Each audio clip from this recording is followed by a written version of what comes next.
നമസ്കാരം പ്രേക്ഷകരെ, കേരളത്തിന് ജനവിധിയിലേക്ക് സ്വാഗതം ചെയ്യുന്നു. ഒരുപക്ഷെ സംഭവബഹുലമായിട്ടുള്ള ഒരു വോട്ടെണ്ണലിന് ശേഷം വൈകുന്നേരം 7 മണിക്ക് ഈ ജനവിധിയുടെ നാനാതലങ്ങളും അനാവരണം ചെയ്യാൻ അപഗ്രഥിക്കാനുള്ള സമഗ്രമായിട്ടുള്ള ചർച്ചയാണ് 7 മണി മുതൽ 9 മണി വരെ ഞങ്ങൾ വിഭാവനം ചെയ്യുന്നത്. ഈ ഒരു ചർച്ചയോട് നീതി പുലർത്താൻ കഴിയുന്ന അതിവിശിഷ്ടരായിട്ടുള്ള വ്യക്തികൾ അല്ലെങ്കിൽ രാഷ്ട്രീയത്തിൻ്റെ ഉൾക്കാമ്പറിയുന്ന ഒരുപാട് പേരുടെ സാന്നിധ്യം നമ്മോടൊപ്പമുണ്ട്. അതുപോലെ നിരീക്ഷകർ. ഈ തിരഞ്ഞെടുപ്പിനെ മുൻനിർത്തി centre for electoral studies 3 survey നടത്തിയിരുന്നു. 3 സർവേയിലും കണ്ടത് 80 മുതൽ ഏറെക്കുറെ 80 മുതൽ 90 സീറ്റ് വരെ LDF നേടാമെന്നുള്ളതാണ്.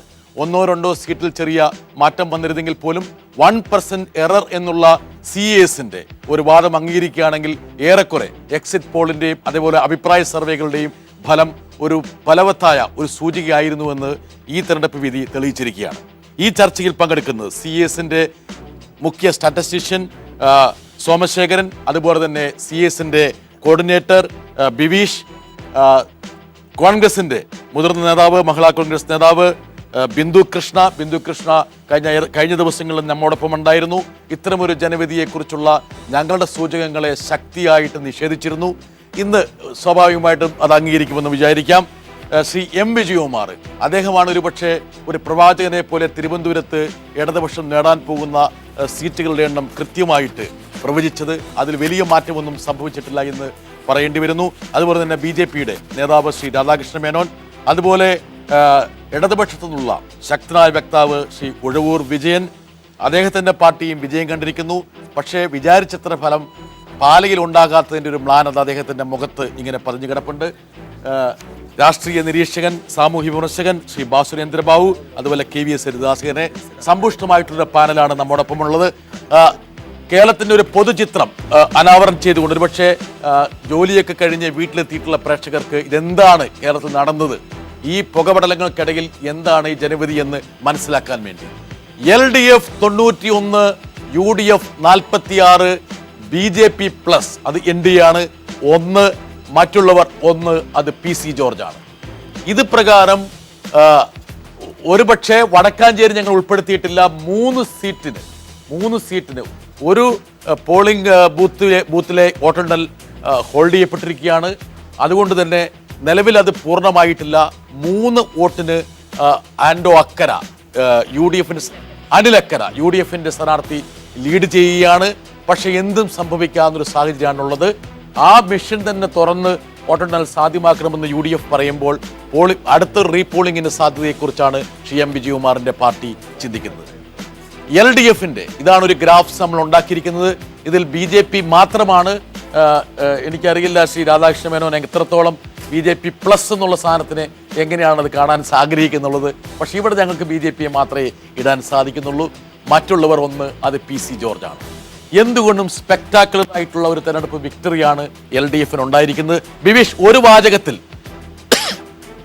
ഇതിനെക്കുറിച്ച് പറയുകയാണെങ്കിൽ ഈ ഒരു ഇലക്ഷൻ്റെ അഭിപ്രായ സർവേകൾ വന്ന സമയത്ത് നമ്മുടെ പ്രധാനപ്പെട്ട രാഷ്ട്രീയ പാർട്ടികളും നേതാക്കന്മാരും എല്ലാം പറയുകയുണ്ടായി അഭിപ്രായ സർവേകൾ തെറ്റും അതിനുള്ള സാധ്യതയുണ്ട് എന്ന് പറഞ്ഞപ്പോൾ CS-ന് ഉറപ്പായിരുന്നു CS-ന്റെ കണ്ടെത്തലുകളിൽ തെറ്റുണ്ടാകാൻ സാധ്യത വളരെ കുറവാണ് എന്നുള്ള കാര്യം. CS 3 ഘട്ടമായി നടത്തിയ സ്റ്റഡിയിൽ 1-ാം ഘട്ടത്തിൽ ജനുവരിയിൽ തന്നെ നടത്തിയ പഠനത്തിൻ്റെ റിസൾട്ട് ഇവിടെ പുറത്തുവിടുകയുണ്ടായി. അന്ന് CS കൃത്യമായി പറഞ്ഞിരുന്നു 85 മുതൽ 90 സീറ്റുകൾ വരെ നേടിക്കൊണ്ട് LDF ഇത്തവണ അധികാരത്തിൽ എത്തുമെന്ന്. 2-ാം ഘട്ടത്തിലും 3-ാം ഘട്ടത്തിലും CS-ന്റെ കണ്ടെത്തലുകൾ LDF 90-നടുത്ത് സീറ്റുകൾ നേടി അധികാരത്തിൽ എത്തുമെന്ന് തന്നെയായിരുന്നു. നിങ്ങളുടെ അപഗ്രഥനത്തിൽ സ്വാഭാവികമായിട്ടും ഒരു 3% 4% വ്യത്യാസം UDF LDF നമ്മൾ കണ്ടിരുന്നു. അതായിരിക്കാം ഈ ഒരു ഡിഫറൻസ് ഉണ്ടാക്കുന്നു പറഞ്ഞു. പക്ഷേ ഒരു 90 കടക്കുമെന്ന് ആരും വിചാരിച്ചില്ല. ഇത് 90 കടന്നിരുന്നു. ആ ഒരു മാജിക് ഫിയറും കടന്നിരിക്കുന്നു. ഇത് ഒരുപക്ഷെ നിങ്ങളുടെ 1% മാർജിൻ ഓഫ് എറർ അല്ലെങ്കിൽ കൈരളിക്ക് വേണ്ടി സർവേ ചെയ്യുന്നതൊന്ന് പിടിച്ചു ചെയ്യാമെന്ന് താങ്കൾ വിചാരിച്ചതാണോ? എന്താ താങ്കളുടെ ഉദ്ദേശം? അത് അങ്ങനെയല്ല. പിന്നെ അതിൻ്റെ പ്രശ്നം എന്താണെന്ന് വെച്ചാൽ ഈ പ്രാവശ്യത്തെ ഇതുവരെ കണ്ടിട്ടില്ലാത്ത ചരിത്രത്തിലെ ഭൂരിപക്ഷമാണ് ജയിച്ച കാൻഡിഡേറ്റ്സിന്. അത് ശ്രദ്ധിക്കേണ്ട ഒരു കാര്യമാണ്. അപ്പോഴേ മലപ്പുറമായി അതെ. അപ്പോഴേ എന്താണെന്ന് വെച്ച് കഴിഞ്ഞാൽ ഇതുവരെയുള്ള ഇക്വേഷൻസ് എല്ലാം മാറുകയാണ്. ഇപ്പോഴാണ് പിന്നെ കേരളത്തിലൊരു ട്രയാങ്കുലർ ഫൈറ്റിൻ്റെ എഫക്റ്റ് വന്നത്. അന്നേരം ആ 1%ൻ്റെ പഴയ ഇക്വേഷനിൽ നിന്ന് ചെറിയ മാറ്റം ഇപ്പോൾ വരും. ആ മാറ്റത്തിൻ്റെ എഫക്റ്റാണ് യഥാർത്ഥത്തിൽ ഒരു 86 ± ആണ് നമ്മൾ എക്സ്പെക്ട് ചെയ്തത്. 86 ± 4 ഉണ്ണികൃഷ്ണൻ ഒരു ഫെയർ ഇനഫ് അല്ലേ? സോമശേഖരനും ടീമും ചെയ്ത ഒരു ജോലി ഒരു ആദ്യമേ അഭിനന്ദനങ്ങൾ. കാരണം അവർ ഏറെക്കുറെ കൃത്യമായിട്ട് അത് മാത്രമായിരുന്നില്ല ശ്രീ ഉണ്ണികൃഷ്ണൻ, ഞാൻ ഇവിടെ പറഞ്ഞിരുന്നു മറ്റ് അഭിപ്രായ സർവേകളുടെ പ്രയോക്താക്കളെ നമ്മൾ കാണിച്ചിട്ടില്ല, ഈ വക്താക്കളെ കൊണ്ടുവന്നിരിക്കുകയാണ്, എന്തെങ്കിലും അപാകത കൊണ്ട് ഇവരുടെ കഴുത്ത് ഞെരിച്ചോളൂ എന്നാണ് നമ്മൾ പറഞ്ഞിരിക്കുന്നത് പ്രേക്ഷകരോട്. അതുകൊണ്ട് അപ്പൊ അവരുടെ ജോലി ഏതായാലും ഭംഗിയായിട്ട് നിർവഹിച്ചിരിക്കുന്നത്. ബിന്ദു കൃഷ്ണയ്ക്ക് സോമശേഖരനോട് എന്തോ നീരസം ഉണ്ടായിരുന്നു ഇന്നലെയും മിനിങ്ങാന്നും, അത് മാറിയോ? അദ്ദേഹം വളരെ സത്യസന്ധനായ ഒരാളാണെന്നുള്ള കാര്യം ബോധ്യപ്പെട്ടില്ലേ? അതെ, അദ്ദേഹം 80-85 പറയുമ്പോൾ ബിന്ദു കൃഷ്ണ മോഹം വീർപ്പിക്കുന്ന ഞാൻ കണ്ടിരുന്നു. ഇല്ല, ഞാൻ ചർച്ചയിൽ ഒരിക്കൽ പോലും മോഹം വീർപ്പിച്ചില്ല. എന്റെ ഒപ്പം ഉണ്ടായിരുന്നവരുണ്ടായിരുന്നല്ലോ, ക്രൂ ഉണ്ടായിരുന്നു, അവരോട് ചോദിച്ചു നോക്കി. വിജയകുമാർ പറയൂല എത്രയോ വട്ടം മുഖം വീർപ്പിച്ചിട്ടുണ്ട് വിജയകുമാറിന്റെ മുമ്പിൽ. വളരെ പ്ലസന്റ്. ഞാൻ അന്നും ഇന്നും എന്നും ഇത് പ്രതീക്ഷിച്ചിരുന്നോ? പിന്നല്ലാതെ പുറത്തു പറഞ്ഞില്ല. ബിന്ദു ഇന്നലെയും പറഞ്ഞു ഞാൻ കുറച്ചൊക്കെ ഇപ്പൊ കോൺഗ്രസിൽ ഇൻഡിപെൻഡന്റ് ആയിട്ട് പറഞ്ഞു തുടങ്ങിയിട്ടുണ്ട്. ഞാൻ പറഞ്ഞല്ല, അല്ല മിനിങ്ങാന്ന് ഇന്നലെ പറഞ്ഞിരുന്നു അല്ലെ? ഇൻഡിപെൻഡന്റ് ആയിട്ടാണ് പറയുന്നത്, സ്വതന്ത്രമായിട്ട് ഞാൻ സംസാരിക്കുന്നുണ്ട്. ഇന്നലെ പറഞ്ഞിരുന്നു. അങ്ങനെ സ്വതന്ത്രമായിട്ട് സംസാരിച്ചു കഴിഞ്ഞാൽ ഇപ്പൊ ഇവിടെ ഇരിക്കുമ്പോൾ എത്രത്തോളം സ്വതന്ത്രമായിട്ട് സംസാരിക്കാൻ പറ്റും? കമാലിനെ പോലെ വേണ്ട, എനിക്കൊരിക്കലും ഷാഹിദ കമാൽ ഒരു ലക്ഷ്മണ രേഖയ്ക്കുള്ളിൽ നിന്നുകൊണ്ട് പണ്ട് രമേശത്തിൽ പറഞ്ഞ പോലെ ശസ്ത്രക്രിയ വേണ്ടി വരും എന്നൊക്കെ പറഞ്ഞ പോലെ ഒരു ഭാഗം പറയുകയാണെങ്കിൽ എങ്ങനെ പറയും ഇപ്പോൾ ഈ നിമിഷം? ആദ്യം പറയട്ടെ, സത്യം പറഞ്ഞാൽ ഇത്രയും പ്രതീക്ഷിച്ചില്ല.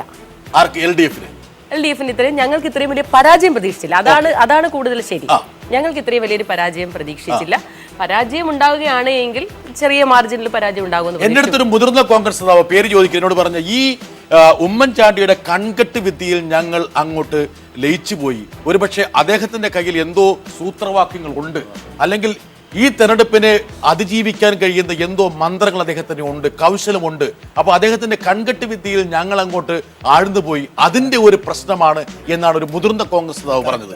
അല്ല, കൺകെട്ട് വിദ്യ എന്ന് അദ്ദേഹം ഉദ്ദേശിച്ചത്, ആരായാലും ആ നേതാവ് ഉദ്ദേശിച്ചത് ഈ ആളുകളെയൊക്കെ കരുതലോടുകൂടി സഹായിക്കുകയും കാരുണ്യത്തോടുകൂടി സഹായിക്കുകയും ഒപ്പം തന്നെ വികസന പ്രവർത്തനം നടത്തുകയും ചെയ്ത കാര്യങ്ങളെ ഉദ്ദേശിച്ചുകൊണ്ടാകാം. പക്ഷെ അതിനപ്പുറത്തേക്ക് വിവാദങ്ങൾ അതിന്റെയൊക്കെ മുകളിൽ കരിനിഴൽ പരത്തി എന്നതാണ് ഈ തെരഞ്ഞെടുപ്പ്. ശ്രീ എം വിജയകുമാർ, യഥാർത്ഥത്തിൽ ശരാശരി കോൺഗ്രസ്സുകാരനെ നയിച്ചിരുന്ന ഏറ്റവും പ്രധാനപ്പെട്ട വികാരം, അതായത് ഉമ്മൻചാണ്ടി എന്നുള്ള തന്ത്രശാലിയായിട്ടുള്ള രാഷ്ട്രീയക്കാരന് ഇത്രത്തോളം ഉറപ്പും ആത്മവിശ്വാസവും ഉണ്ടെങ്കിൽ എന്തോ ഒരു സാധനം പൊതിച്ചോറ് അദ്ദേഹത്തിന്റെ കയ്യിലുണ്ട് അല്ലെ? അതല്ലേ വിചാരിച്ചിരുന്നത്?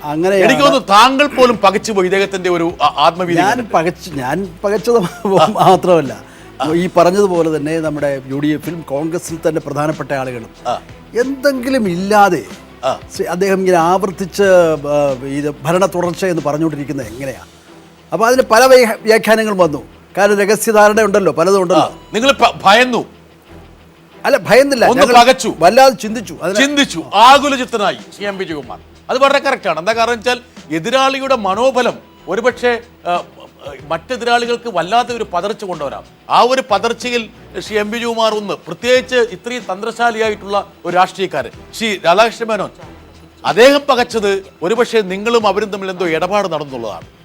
എവിടെയോ ചെറിയ ഇടപാടൊക്കെ മനസ്സിലായല്ലോ. അങ്ങനെ ഞങ്ങളുമായിട്ടുള്ള ഇടപാടല്ല, അതിനപ്പുറത്ത് ഇവരൊക്കെ തമ്മിൽ തന്നെയായിരുന്നു ഇടപാടുകളൊക്കെ. അത് വ്യക്തമല്ലേ? നിയമം ഉൾപ്പെടെയാണോ പറയുന്നത്? നിയമം ഉൾപ്പെടെ അല്ല, പാലക്കാട് CPM-ന് വോട്ടില്ല. അത് തെറ്റാണ് രാഷ്ട്രീയം. ഞാനതൊക്കെ കൃത്യമായിട്ട്, എന്താ കാരണം വെച്ചാൽ ഞാനതൊക്കെ അസസ് ചെയ്തു. അത് വളരെ പ്രധാനപ്പെട്ട ഒരു കാര്യമാണ്. പാലക്കാട് ജില്ലയിൽ നിങ്ങൾ പറയുന്ന പോലെ തിരുവനന്തപുരത്ത് സംഭവിച്ചു പോയിട്ടുള്ള ഒരു സംഭവമല്ല. പാലക്കാട് ജില്ലയിലെ ഈ പറഞ്ഞ പാലക്കാട് മണ്ഡലത്തിൽ ഞാൻ നിങ്ങൾക്ക് വേണ്ടി കൃത്യമായിട്ട് എടുത്തു തരാം എന്താ സംഭവിച്ചെന്നുള്ളത്. അതായത് 40,000 2,000 വോട്ടിന്റെ വ്യത്യാസം മാത്രമേ ഉള്ളൂ BJP-യും ഇടതുപക്ഷവും തമ്മിൽ. അതൊരു നേരിട്ടുള്ള ത്രികോണ മത്സരമാണ് അവിടെ നടന്നത്. വ്യക്തമായിട്ട് പറയുകയാണെങ്കിൽ, അതായത് ഷാഫി പറമ്പിലിന് 57,559 കിട്ടിയപ്പോൾ ശോഭാ സുരേന്ദ്രന് 40,076, കൃഷ്ണദാസിന് 38,670. ഇനി അത് നമ്മൾ തിരിച്ച് ഇവിടെ ഈ പറയുന്ന ഇങ്ങോട്ട് വരികയാണെങ്കിൽ, അതായത് നിയമത്തേക്ക് വരികയാണെങ്കിൽ കേവലം 13,000 വോട്ടിന് സുരേന്ദ്രൻപിള്ള പാട്ടുപെട്ടി മടക്കി രാധാകൃഷ്ണൻ. വാസ്തവത്തിൽ അല്ല, അതൊരു പകർച്ചയാണെന്ന് ഞാൻ പറയുന്നില്ല. ഒരുപക്ഷെ ആത്മാർത്ഥമായി കോൺഗ്രസ്സുകാർ വോട്ട് ചെയ്തതായിരിക്കാം. അത് ബിന്ദു കൃഷ്ണൻ നടത്തിയ ഒരു സ്കീമൊന്നും ആയിരിക്കണമെന്നില്ല. വാസ്തവത്തിൽ അത് ഇപ്പോ കോൺഗ്രസിന് പോയതുപോലെ തന്നെ കോൺഗ്രസിന് ഈ കോൺഗ്രസ്സുകാരുടെ വോട്ട് ഞങ്ങൾക്ക് ചിലപ്പോൾ 5,000 10,000 ചിലപ്പോൾ കിട്ടാൻ സ്വാഭാവികമായിട്ട് കുറഞ്ഞു അവരുടെ. അതിൽ കൂടുതൽ വോട്ട് ഇടതുപക്ഷത്തിനും കിട്ടി. ആകെയുള്ള കഴിഞ്ഞ പാർലമെന്റ് തെരഞ്ഞെടുപ്പിൽ അല്ലെങ്കിൽ കഴിഞ്ഞ കാലത്ത് അവർക്ക് കിട്ടിയ നിയമത്തെ ആകെ വോട്ട് പഴയ വോട്ടെടുക്ക് ആ പഴയ വോട്ടിൽ ആകെ അല്ലല്ല, ഒരു സെക്കൻഡ് ഞാൻ പറഞ്ഞുതരാം ആ കുറഞ്ഞതിന്റെ കാരണം കഴിഞ്ഞ തെരഞ്ഞെടുപ്പിൽ 2011 ഒരുപക്ഷെ ആൾക്കാർക്ക് മനസ്സിലാകാൻ വേണ്ടിയാണ് ചാരുപാറ രവി എന്ന് പറഞ്ഞ നോൺ എൻറ്റിറ്റി മത്സരിച്ചപ്പോൾ 21,000 വോട്ട് കിട്ടി. അന്നത്തെ അതൊന്നും കൂടി അന്ന് പോൾ ചെയ്യപ്പെട്ട വോട്ടുകളെക്കാൾ ഏറെക്കുറെ 30,000-ഓളം വോട്ടുകൾ അധികം പോൾ ചെയ്തിട്ടും ഇദ്ദേഹത്തിന് കിട്ടിയ 13,000 വോട്ടാണ്. ഇതിനിടയിൽ വേറൊരു സംഭവം നടക്കുന്നുണ്ട്. കൊല്ലത്ത് നമുക്ക് വളരെ വേണ്ടപ്പെട്ട ഒരു നേതാവിന്റെ കോലം കോൺഗ്രസ്സുകാർ കത്തിച്ചുകൊണ്ടിരിക്കുകയാണ്. എന്തുകൊണ്ടെന്നാൽ പിന്നെ ഒരു കോൺഗ്രസ് നേതാവിനെ 3ാം സ്ഥാനത്തേക്ക് തള്ളിവിട്ടതിന്റെ ഉത്തരവാദിത്വം ഈ കോൺഗ്രസ് നേതാവിനാണെന്ന് പറഞ്ഞുകൊണ്ട് നമ്മുടെ ഒരു കോൺഗ്രസ് നേതാവിന്റെ കോലം കത്തിച്ചുകൊണ്ടിരിക്കുകയാണ്. മറ്റാരുടെയുമല്ല, ബിന്ദു കൃഷ്ണയുടെ കോലം. ആ ഒരു പ്രഖ്യാപനം കൂടി നടത്തുകയാണ്. അത് ഒരുപക്ഷെ ഈ ഒരു ജനവിധിയായി ബന്ധപ്പെട്ടതാണ്. ശൂരനാട് രാജശേഖരനെ 3ാം സ്ഥാനത്തേക്ക് തള്ളിയതിന്റെ പ്രധാന കാർമികി, അതായത് പിന്നെ ബിന്ദു കൃഷ്ണയാണെന്ന് പറഞ്ഞ് ആ കോലം കത്തിക്കുന്നു. ഒരു പ്രശസ്തി കിട്ടുന്നുണ്ട് ബിന്ദു കൃഷ്ണ. അങ്ങനെയുള്ള പ്രശസ്തിയിലൊന്നും ഒരു താല്പര്യം. എന്ത് ഉടായ്പാണ് നടത്തിയത്? ബിന്ദു കൃഷ്ണനെ നേരിട്ട് കത്തിക്കാനാണ് അവർ ഉദ്ദേശിച്ചത്. എന്തായാലും ഒരു കാര്യം ഞാൻ പറയാം, ബിന്ദു കൃഷ്ണ ഈ പരിപാടി കഴിയുന്നവരെയും ആ കോലം കത്തിക്ക് കഴിയുന്നവരെയും പീപ്പിൾ സ്റ്റുഡിയോയിൽ സുരക്ഷിതയായിരിക്കും താങ്കൾക്ക് എല്ലാവിധ സംരക്ഷണവും ഞങ്ങൾ ഒരുക്കുന്നതാണ്. അങ്ങനെ ഒരു കടുകൊന്നും ബിന്ദു കൃഷ്ണയ്ക്ക് വേണ്ട. ഞങ്ങൾക്ക് ബിന്ദു കൃഷ്ണയോടുള്ള മമത കൊണ്ടാണ് ഞാൻ പറയുന്നത്. ഒരു കാരണവശാലും പുള്ളിക്ക് കൊടുത്ത ഒരു പരിഗണന ഇവരെ കൊണ്ട് നമുക്ക് കുളിപ്പിക്കണം. ഇതിൽ ഏറ്റവും പ്രധാനപ്പെട്ട ഒരു ഇലക്ഷൻ റിസൾട്ട് നേമത്തതാണല്ലോ, മറ്റതല്ല, ഭൂരിപക്ഷം ഇതല്ല. ആ നേമത്തെ റിസൾട്ടിൽ BJP നന്ദി പറയേണ്ടത് BJP-ക്കാരോടല്ല, സുരേന്ദ്രൻപിള്ളയോടും ഉമ്മൻചാണ്ടിയോടുമാണ്. ഓക്കെ, ശ്രീ രാധാകൃഷ്ണൻ, നമുക്ക് അങ്ങോട്ട് പറയാം. കാരണം ഈ കണക്കുകളൊക്കെ നമുക്ക് ആരെയും കബളിപ്പിക്കാൻ പറ്റുന്ന കണക്കുകളല്ല.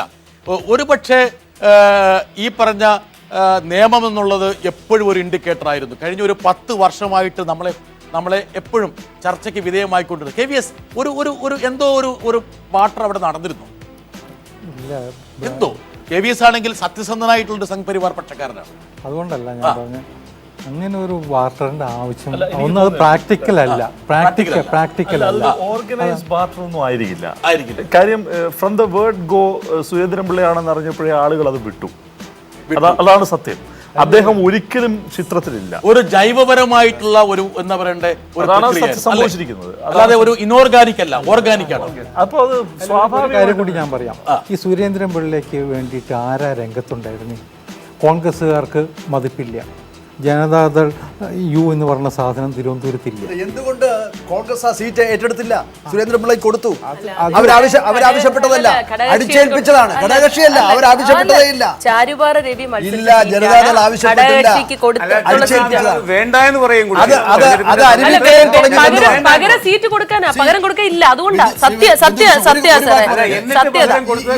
അരുവിക്കരയിൽ തുടങ്ങിയതാണ്. എന്നിട്ട് പകരം കൊടുത്തൊക്കെ ജയിക്കുന്ന സീറ്റായിരുന്നല്ലോ. അങ്ങനെ എടുത്ത് കൊടുക്കാൻ പറ്റില്ല. കോൺഗ്രസിന്റെ കയ്യിലിരിക്കുന്ന ഒരു കാര്യം, സീറ്റ് വല്ലതും ഉണ്ടായിരുന്ന ബിന്ദു കൃഷ്ണ അവർക്ക് കൊടുത്ത് മത്സരിപ്പിക്കാമായിരുന്നു. യഥാർത്ഥത്തിൽ ഈ നിയമത്തിൽ അല്ല ഞാൻ അതായത് വളരെ വളരെ പ്രോമിസിംഗ് ആയിട്ടൊരു ലീഡറൊക്കെ മത്സരിച്ചെങ്കിൽ റിസൾട്ട് മാറിയേനെ ചിത്രം. ഒരുപക്ഷെ M. വിജയകുമാർ ആഗ്രഹിക്കുന്ന ശ്രീ രാധാകൃഷ്ണ മേനോൻ ഒരുപക്ഷെ കോൺഗ്രസിന് സ്ഥാനാർത്ഥി 10,000-20,000 വോട്ടും കൂടി അധികം പിടിച്ചിരുന്നെങ്കിൽ ശ്രീ രാജഗോപാൽ പിന്നോട്ട് പോകില്ലായിരുന്നു എന്നുള്ളൊരു ശങ്കയായിരിക്കും അദ്ദേഹത്തിന്. അങ്ങനെ വല്ലതും ഉണ്ടോ? ഇവിടുത്തെ കമ്മ്യൂണിസ്റ്റുകാർക്കും കോൺഗ്രസ്സുകാർക്കും AK ആന്റണിയാണ് പറഞ്ഞത്, രാജഗോപാൽ ഇവിടെ ആരും ജയിക്കാൻ പോകുന്നില്ല, എന്താണ് മറ്റേ സന്ദർശക പാസ് എടുത്തിട്ടാണ് അവിടെ ഇരിക്കാൻ പോകുന്നത്. സത്യപ്രതിജ്ഞയുടെ അന്ന് ഞങ്ങൾ AK ആന്റണിക്ക് വേണമെങ്കിൽ ഒരു പാസ് എടുത്ത് കൊടുക്കാം. അദ്ദേഹത്തെ വെല്ലുവിളിക്കുകയാണ്. അദ്ദേഹം അടുത്ത പാർലമെന്റിൽ ഇവിടെ മത്സരിക്കട്ടെ. രാജ്യസഭയിലാണല്ലോ സ്ഥിരമായിട്ട് പോകുന്നത്. ഒരു പ്രാവശ്യം അദ്ദേഹം പാർലമെന്റിൽ ഇവിടുന്ന് മത്സരിച്ച് ജയിച്ചു പോകാനുള്ള തൻ്റെ ഇടം കാണിക്കാത്ത ആളാണ് ആന്റണി. അദ്ദേഹം പറഞ്ഞത് എന്താ, രാജഗോപാൽ ജയിക്കാൻ പോകുന്നില്ല, ആരും ജയിക്കാൻ പോകുന്നില്ല, ഞങ്ങൾ സന്ദർശക പാസ് എടുത്ത് പോകണമെന്നാ പറഞ്ഞു. പക്ഷേ ഇതല്ലേ പറഞ്ഞാലും വരികൾക്കിടയിലൂടെ ഇവിടുത്തെ മത്സരം വളരെ ടൈറ്റാണെന്നും അതായത് കട്ടക്കട്ടക്കാണെന്നൊക്കെ പറഞ്ഞ് കോൺഗ്രസ്സുകാരുടെ ഒരു പരാജയത്തെ മുൻകൂട്ടി ഭാഗികമായിട്ടെങ്കിലും പ്രവചിച്ചത് ശ്രീ AK ആന്റണി അല്ലേ? ശ്രീ ഉഴവൂർ വിജയൻ AK ആന്റണി പ്രവചനമല്ല നടത്തുക. ഇന്ന് അദ്ദേഹത്തിന്റെ ഒരു പ്രതികരണം ഉണ്ടായിരുന്നു. സാധാരണ പുള്ളി പറയുന്നത് പോലെ പഠിക്കട്ടെ ഈ വിഷയത്തെക്കുറിച്ച്. ഇവിടെ പാഠപുസ്തകം പോലും കിട്ടാൻ നിവൃത്തിയില്ലായിരിക്കുമ്പോഴാണ് പഠിക്കട്ടെ എന്ന് AK ആന്റണി പറയുന്നത്. അത് AK ആന്റണിയുടെ ഒരു സ്ഥിരം ശൈലിയാണ്. പറഞ്ഞാലും നമുക്ക് മനസ്സിലാകാനും പ്രയാസം. ഒരു ദിവസം ചിന്തിച്ചാലേ ഇന്നത് പറഞ്ഞുള്ളൂ എന്ന്. ഇത്തവണ പുള്ളിക്ക് മാർക്കറ്റും ഇല്ലായിരുന്നു ഒരു സ്ഥലത്തും പ്രസംഗത്തിനൊന്നും. ഞാൻ കണ്ണൂർ നിൽക്കുമ്പോൾ ഒരു തട്ടുകടയ്ക്ക് ചുറ്റും ആൾ നിൽക്കുന്ന പോലെ നിൽക്കുകയാണ്. ഞാൻ അവിടെ ഇറങ്ങി ഭക്ഷണം കഴിക്കാതെ ആന്റണി പ്രസംഗിച്ചുകൊണ്ട്. താങ്കൾ അങ്ങോട്ട് പോകരുത്, ആൾക്കാർ മുഴുവൻ താങ്കളുടെ പുറകെ വരും. ഇനി മുതൽ ശ്രദ്ധിക്കണം. എന്താ കാരണം വെച്ചാൽ വളരെ പോപ്പുലർ ക്യാമ്പയിനറാണ് ശ്രീ ഉഴവൂർ. പ്രസംഗിക്കാൻ വേണ്ടി ആൾക്കാർ വരും. നമുക്ക് ക്വിക്കായിട്ട് ഒരു പക്ഷേ വൈകി വന്ന പ്രേക്ഷകർക്ക് വേണ്ടി എന്താണ് ഓരോ ജില്ലയിൽ നടന്നത് നോക്കുക. ഇതാണ് കാസർഗോഡ് നടന്നത്. LDF 3, UDF 2, കണ്ണൂര് 8, അതായത് 6 സീറ്റായിരുന്നത് 8 സീറ്റായിട്ട് LDF വർദ്ധിപ്പിച്ചു. ഒരു പക്ഷേ അവിടുത്തെ ഒരു അപ്സെറ്റ് എന്ന് പറയുന്നത് അഴീക്കോട് സീറ്റിൽ നികേഷ് കുമാർ മാധ്യമപ്രവർത്തകൻ തോറ്റതാണ്. വയനാട് വലിയൊരു അപ്സെറ്റ് നടന്നിരിക്കുന്നു. കൽപ്പറ്റ സീറ്റിൽ ശ്രേയംസ് കുമാർ പരാജയപ്പെട്ടു. അതുപോലെ ഒരു മന്ത്രിയുടെ പരാജയം. കണ്ണൂർ മറ്റൊരു അപ്സെറ്റ് UDF-നുള്ളത് KP മോഹനൻ എന്നുള്ള മന്ത്രി, JDU-ന്റെ മന്ത്രി പരാജയപ്പെട്ടതാണ്. കോഴിക്കോട് നിർണായകമായിട്ടുള്ള മേൽക്കോയ്മ ലെഫ്റ്റ് നേടിയിരിക്കുന്നു. 9 സീറ്റ്, 2 സീറ്റ് മാത്രമാണ് UDF-ന് കിട്ടിയത്. അവിടുത്തെ പ്രധാനപ്പെട്ട ഒരു അപ്സെറ്റ് എന്ന് പറയുന്നത് തിരുവമ്പാടി സീറ്റ് LDF പിടിച്ചെടുത്തു. ഒരു വിവാദമായിരുന്നു ലീഗിന് കൊടുത്തത്. കർഷക മുന്നണി, മെത്രാൽ, ഒരുപാട് ഘടകങ്ങളുണ്ടായിരുന്നു. മലപ്പുറത്ത് UDF-നെ അല്ലെങ്കിൽ ലീഗിനെ ഒന്ന് വിറപ്പിച്ചു. 4 സീറ്റ് LDF കരസ്ഥമാക്കിയപ്പോൾ 12 സീറ്റാണ് UDF. അതിലേറ്റവും പ്രധാനപ്പെട്ട അപ്സെറ്റ് എന്നുള്ളത് ഒരു കുടുംബവാഴ്ചയ്ക്ക് കളമൊരുങ്ങിയ നിലമ്പൂരിൽ ആര്യാട മുഹമ്മദിന്റെ മകൻ നമ്മുടെയൊക്കെ സുഹൃത്തായിട്ടുള്ള ഷൗക്കത്ത് തോറ്റു എന്ന് പറയുമ്പോൾ ബിന്ദു കൃഷ്ണയുടെ മുഖത്തുള്ള ആ ഒരു സന്തോഷം കൂടി ഒപ്പിയെടുത്തുകൊണ്ട് പാലക്കാടേക്ക്, അതായത് ഈ സീറ്റുകളൊക്കെ കുടുംബ സീറ്റുകളായി മാറുന്നതിൽ കോൺഗ്രസ്സുകാരുടെ ഏറ്റവും കൂടി രോഷമുണ്ടത്. ഉച്ചയ്ക്ക് മുമ്പ് ഇവിടെ ചർച്ചയിൽ പങ്കെടുത്ത അനിൽകുമാർ പറഞ്ഞു അത് നല്ലൊരു ചിഹ്നമാണ്, ഈ സന്ദേശം കോൺഗ്രസ് നേതൃത്വം വായിച്ചെടുക്കണമെന്ന് പറയുന്നു. പാലക്കാടാണ് വളരെ പ്രധാനപ്പെട്ട പോരാട്ടം നടന്നത്. LDF ഒരുപക്ഷെ പ്രധാനപ്പെട്ട 1-2 സീറ്റുകൾ പിടിച്ചെടുത്തു. അതിൽ ഏറ്റവും പ്രധാനപ്പെട്ടത് CP മുഹമ്മദിന്റെ പട്ടാഭിയാണ്. 9 സീറ്റ് LDF-നും 3 സീറ്റ് UDF-നും. പക്ഷെ എങ്കിൽ പോലും മണ്ണാർക്കാട് എന്നുള്ള സീറ്റിനെ മുൻനിർത്തിയുള്ള വിവാദത്തിൽ പോലും ആ സീറ്റ് ലീഗിന് നിലനിർത്താൻ കഴിഞ്ഞെന്നുള്ളതാണ് ഏറ്റവും പ്രധാനപ്പെട്ട ഒരു കാര്യം. തൃശ്ശൂരാണ് ഒരുപക്ഷെ ഈ തെരഞ്ഞെടുപ്പിലെ ഏറ്റവും വലിയ അത്ഭുതം നടന്നത്. 12 സീറ്റിലെ LDF, UDF 1 സീറ്റിൽ നിന്ന് പറയാൻ കഴിയില്ല. എന്താ കാരണം വെച്ചാൽ 3 വോട്ടിൻ്റെ ഭൂരിപക്ഷത്തിൽ അനിലക്കര വടക്കാഞ്ചേരിയിൽ ലീഡ് ചെയ്യുക മാത്രമാണ്. ഇനിയും ഒരു ബൂത്തിലെ റീപോളിംഗ് നടന്നു കഴിയുമ്പോൾ അല്ലെങ്കിൽ ആ മെഷീൻ തുറന്നു കഴിയുമ്പോൾ ചിത്രം മാറാം. 976 വോട്ടുകളാണ് ആ ബൂത്തിൽ ഉള്ള വോട്ടുകൾ എന്നുള്ള കൂടി നമ്മൾ ശ്രദ്ധിക്കേണ്ടതുണ്ട്. ഇനി അടുത്ത് എറണാകുളത്തേക്ക് പോകുമ്പോൾ ഇടതുപക്ഷത്തിന് തീർത്തും മോശപ്പെട്ട ഒരു ജില്ലയായി കണക്കാക്കപ്പെട്ടിരുന്നെങ്കിൽ പോലും വലിയ വെട്ടിപ്പിടുത്തം അവിടെ നടന്നിരിക്കുന്നു. അതിൽ ഏറ്റവും പ്രധാനപ്പെട്ടത് മൂവാറ്റുപുഴയും കോതമംഗലവും ആണ്, അതുപോലെ കൊച്ചിയുമാണ്. അതേസമയം 2 സിറ്റിംഗ് സീറ്റുകൾ അങ്കമാലിയും പെരുമ്പാവൂരും കൈവിടേണ്ട ഒരു ദൗർഭാഗ്യം പോലും ഉണ്ടായി. ഞങ്ങളുടെ എക്സിറ്റ് പോൾ സർവേയിലും അഭിപ്രായ സർവേയിലും അങ്കമാലിയും പെരുമ്പാവൂരും ഒരുപക്ഷെ LDF-ന് തിരിച്ചടി ഉണ്ടാകുമെന്ന് ഇവർ കണ്ടെത്തിയിരുന്നതാണ്. അത് ഈ ചർച്ചകളിലൊക്കെ പറഞ്ഞിരുന്നതാണ്. അപ്പം അതേറെക്കുറെ യാഥാർത്ഥ്യമായി എന്ന് വേണം പറയാൻ. മറ്റൊരു ജില്ല ഇടുക്കിയാണ്. ഇടുക്കിയിൽ ഇടതുപക്ഷം സീറ്റ് നിലനിർത്തിയെങ്കിൽ പോലും സ്ക്രേപ്പ് ത്രൂ ചെയ്തിരിക്കുന്നു. പക്ഷേ ഏറ്റവും പ്രധാനപ്പെട്ട അപ്സെറ്റ് ഒരു ജനാധിപത്യ കേരള കോൺഗ്രസിന്റെ ഉദയത്തോടൊപ്പം ഒരു അസ്തമനവും അവിടെ സാധ്യമാകുന്ന രീതിയിലുള്ള ഫലമാണ് വന്നിരിക്കുന്നത്. ഇടുക്കിയിൽ ഫ്രാൻസിസ് ജോർജ് പരാജയപ്പെട്ടിരിക്കുന്നു. മറ്റൊരു കോട്ടയമാണ്. കോട്ടയം ശ്രീ ഉഴവൂർ വിജയൻ കിണഞ്ഞ് ശ്രമിച്ചെങ്കിൽ പോലും മാണി സാറിനെ പരാജയപ്പെടുത്താൻ പറ്റിയില്ല എന്നുള്ള ഒരു സിറ്റുവേഷൻ ഉണ്ട്. അദ്ദേഹം അവിടെ കോൺസെൻട്രേറ്റ് ചെയ്തിട്ടില്ല. പക്ഷേ അദ്ദേഹം മലബാറിലാണ് കോൺസെൻട്രേറ്റ് കൂടുതൽ ചെയ്തിരുന്നത് എന്നുള്ള കാര്യം നേരത്തെ നമ്മുടെ ചർച്ചയിൽ പറഞ്ഞിരുന്നു. പക്ഷേ അദ്ദേഹം കുറച്ചും കൂടി ഊന്നിയിരുന്നെങ്കിൽ വേണമെങ്കിൽ. അതോടൊപ്പം തന്നെ ശ്രീ B ഉണ്ണികൃഷ്ണൻ ഇവിടെ വന്നൊരു അനുമാനം, പാലയിൽ ഒരുപക്ഷെ CPM-ൻ്റെയോ അല്ലെങ്കിൽ ഒരു പ്രധാന രാഷ്ട്രീയ പാർട്ടിയുടെ ഒരു നേതാവ് മത്സരിച്ചിരുന്നെങ്കിൽ ഒരുപക്ഷെ ചിത്രം വേറെ ആകുമായിരുന്നു. തീർച്ചയായും അദ്ദേഹത്തിന്റെ പാർട്ടിയിലെ ഒരു സ്ഥാനാർത്ഥി മത്സരിച്ചതാണോ ഈ ഒരു അദ്ദേഹത്തിന്റെ പാർട്ടി എന്നുള്ളതിനേക്കാൾ കൂടുതൽ നമുക്ക് ആ ശ്രീ KM ഇപ്പോൾ സ്വരാജ് ബാബുവിനെതിരെ ഉയർത്തിപ്പോയിട്ടുള്ള ഒരു പോരാട്ടത്തിന് എനിക്ക് തോന്നുന്നില്ല ശ്രീ മാണി സി കാപ്പന് അതിനുള്ള CM വിജയകുമാർ. നമുക്കിപ്പോ ശ്രീ ഉഴവൂർ വിജയന്റെ പ്രതികരണം ആരായേണ്ടതുണ്ടോ? തീർച്ചയായും ശ്രീ ഉഴവൂർ വിജയൻ പറയൂ. താങ്കൾ മനസ്സിലുള്ളത് പറയരുത്. എന്ന് പറയുമ്പോൾ ഒരു ചെറിയ കക്ഷിയല്ല, നാഷണൽ പാർട്ടിയാണ്. 6 നാഷണൽ പാർട്ടിയിൽ ഒന്നാണ്. പിന്നെ ഞങ്ങൾ നിർത്തിയത് ഇക്കാര്യം പാലയിലുള്ള ജനങ്ങൾക്ക് അറിയാമായിരുന്നു എന്തോ പിന്നെ വലിയൊരു പാർട്ടിയാന്നുള്ള കാര്യം. പിന്നെ അതുമല്ല, യഥാർത്ഥ ഉണ്ണികൃഷ്ണൻ പറഞ്ഞതിൽ ഒരു കൂട്ടിച്ചേർക്കലുണ്ട്. അദ്ദേഹം ഒരു സിനിമാക്കാരനും കൂടിയാണ്. ആര്? മാണി സി കാപ്പൻ. അതെ അതെ, പ്രൊഡ്യൂസറ്, നടന്, അങ്ങനെയുള്ള എല്ലാ സിനിമാക്കാരനല്ലേ എന്നതുപോലെ. അതുകൊണ്ട് സ്ഥാനാർത്ഥിയുടെ മോശം കൊണ്ടോ അല്ലെ അല്ല, സ്ഥാനാർത്ഥിയുടെ മോശം കൊണ്ടല്ല. ഓക്കെ, അവിടെ ഇപ്പം BJPക്ക് നല്ല ഒരു വോട്ട് കിട്ടിയിട്ടുണ്ട്. 25,000 വോട്ട് കിട്ടി. 24,000 വോട്ട് കിട്ടി. അതെ, അത് ഈ മാണി സാറിന്റെ വിജയത്തെ സ്വാധീനിച്ചിട്ടുണ്ട് എന്നുള്ളതാണ് ഞാൻ കണക്കാക്കുന്നത്. വേറെ ചില ഇടപാട് നടന്നു എന്നാണ് നമ്മൾ അല്ല, മനസ്സിലാക്കേണ്ട കാര്യം എന്താ വെച്ചാൽ KM മാണിക്ക് 58,884 വോട്ട് കിട്ടിയപ്പോൾ മാണി സി കാപ്പന് 54,181 BJPയുടെ ഹരിക്ക്, NDAയുടെ ഹരിക്ക് 24,821 വോട്ടും കിട്ടില്ല. അവിടെ നടന്ന ഇടപാടുകളെ കുറിച്ച് നമുക്ക് എല്ലാവർക്കും അറിയാം. അവിടെ നടന്നത് ഈ ഫ്ലോറിൽ ചർച്ചയ്ക്ക് വന്നതാണ്. പാലായിൽ വേറെ ചില ഇടപാട് നടന്നു. മാണി സാറിനെ തോൽപ്പിക്കാൻ പറ്റില്ല, അതിനുള്ള ഉണ്ടാക്കി കഴിഞ്ഞു. നമ്മളുടെ അതിൽ BDJS മാത്രമല്ല, വെള്ളാപ്പള്ളി പറഞ്ഞത് വേറെ ഈ വെള്ളാപ്പള്ളി വല്ലാത്തൊരു ഇബിലീസ് കളി കളിച്ചു. എവിടെയെങ്കിലും പാലായിൽ കഴിഞ്ഞ പ്രാവശ്യം BJPക്ക് അവിടെ 8,000-10,000 വോട്ടിൽ കൂടുതൽ കിട്ടിയിട്ടുണ്ട്. ഇപ്രാവശ്യം 25,000 വോട്ട് അവിടെ കിട്ടിയിട്ടുണ്ട്. അത് നിസ്സാരമല്ല. പക്ഷേ തദ്ദേശ സ്വയംഭരണ തെരഞ്ഞെടുപ്പിൽ പാലയില് ശ്രദ്ധേയമായിട്ടുള്ള വിജയം BJP 19,000 വോട്ടാണ് അന്ന് വന്നത് ഉണ്ടായിരുന്നു. അപ്പൊ അങ്ങനെ ഒരു യുക്തിഭദ്രമല്ല. വെള്ളാപ്പള്ളിയെ കുറിച്ച് ഈ ആക്ഷേപം പല സ്ഥലത്തും പറയുന്നുണ്ട്. ഞാൻ നേരത്തെ അങ്ങനെയല്ല, ഞാൻ പറഞ്ഞ ഇപ്പൊ തൃപ്പൂണിത്തുറയ്ക്ക് യഥാർത്ഥത്തില് വെള്ളാപ്പള്ളിയെ കുറിച്ച് പറഞ്ഞാരാന്നറിയോ? കടുത്ത BJPക്കാരനും BJPയുടെ വക്താവായിട്ട് ഉരുത്തിരിയും ചെയ്ത കൊല്ലം തുളസിയാണ് പറഞ്ഞത് വെള്ളാപ്പള്ളി നടേശൻ ഒരു മച്ചിപ്പശു ആയിരുന്നു എന്നാണ് ഇവിടെ നിന്ന് പറഞ്ഞത്. ഈ കസേര ഇരുന്നാ പറഞ്ഞത്. അല്ല ബിട്ടാസ്, ഞാൻ പറഞ്ഞത് താങ്കൾ കേട്ടിട്ടില്ല? ഞാൻ പറഞ്ഞ അല്ല, കേട്ടിട്ടില്ല. വെള്ളാപ്പള്ളിക്ക് 30 ഏക്കർ ഭൂമി പതിച്ചു കൊടുത്തതാണ്. തൃപ്പൂണിത്തുറയിൽ ഇതുപോലെ തന്നെ ബാബുവിന്റെ ഒരു ക്ലെയിം ഉണ്ടായിരുന്നത് BDJS എനിക്കെതിരായിട്ട് വരില്ല, SNDP എൻ്റെ ഒപ്പാണ് എന്നുള്ള മട്ടിലുള്ള ക്യാമ്പയിൻ, വ്യാപകമായിട്ട് ക്യാമ്പയിൻ നടത്തി.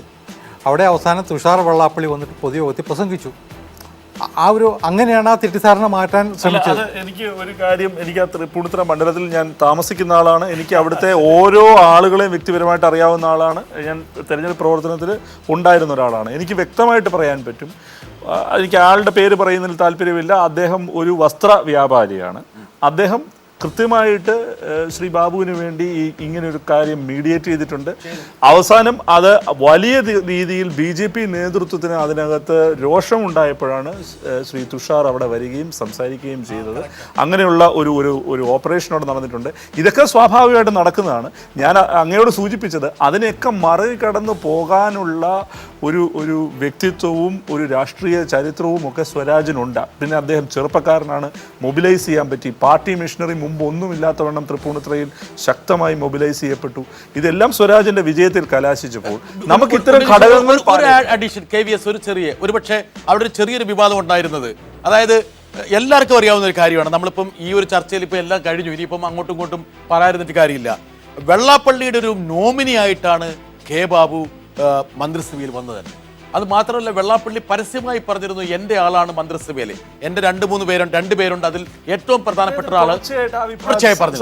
മാത്രമല്ല, ശ്രീ നരേന്ദ്രമോദിയുടെ ക്യാമ്പയിനിൽ വെള്ളാപ്പള്ളി പങ്കെടുത്തിട്ടുമില്ല.